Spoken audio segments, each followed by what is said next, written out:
Hello, എന്താണ് Valentine's day ആയിട്ട് എല്ലാവരും പരിപാടി?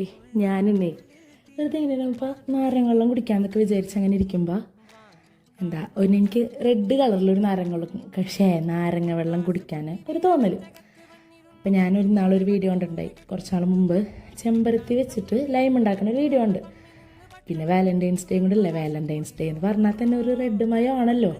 അപ്പം ഞാനും വിചാരിച്ചെന്നാൽ റെഡ് കളറിലുള്ള നാരങ്ങ വെള്ളം തന്നെ ആവട്ടെ എന്ന്. അത് തന്നെ അങ്ങനെ അത് ഞാൻ ട്രൈ ചെയ്ത് എനിക്ക് ആ കളറ് ചേഞ്ചൊക്കെ ആവണുണ്ടപ്പോൾ ഭയങ്കര ഒരു കൗതുകം തോന്നി. ആദ്യം കുറച്ചൊരു 10 പൂവാണ് ഞാൻ എടുത്തത്. അതിൻ്റെ ഇതിലൊക്കെ ഇതാക്കിയിട്ട് സെപ്പറേറ്റ് ആക്കിയിട്ട് നല്ലോണം വെള്ളത്തിൽ കഴുകിയെടുത്തിട്ട് കഴുകിയെടുത്തതിന് ശേഷം കുറച്ച് തിളച്ച വെള്ളം അതിൽ കൊഴിക്കുക. അപ്പോൾ ഒരു തരം വയലറ്റ് കളറായിട്ട് മാറും. അങ്ങനെ നമ്മൾ ആ ഒരു ഇതിലൊക്കെ മാറ്റിയിട്ട് കുറച്ച് പഞ്ചസാരയും നാരങ്ങ നീര് ഒഴിക്കുമ്പോഴാണ് ആ കളർ ഇങ്ങനെ ചേഞ്ച് ആവുക. അത് നല്ല രസമാണ് തന്നെ കണ്ടിരിക്കാൻ.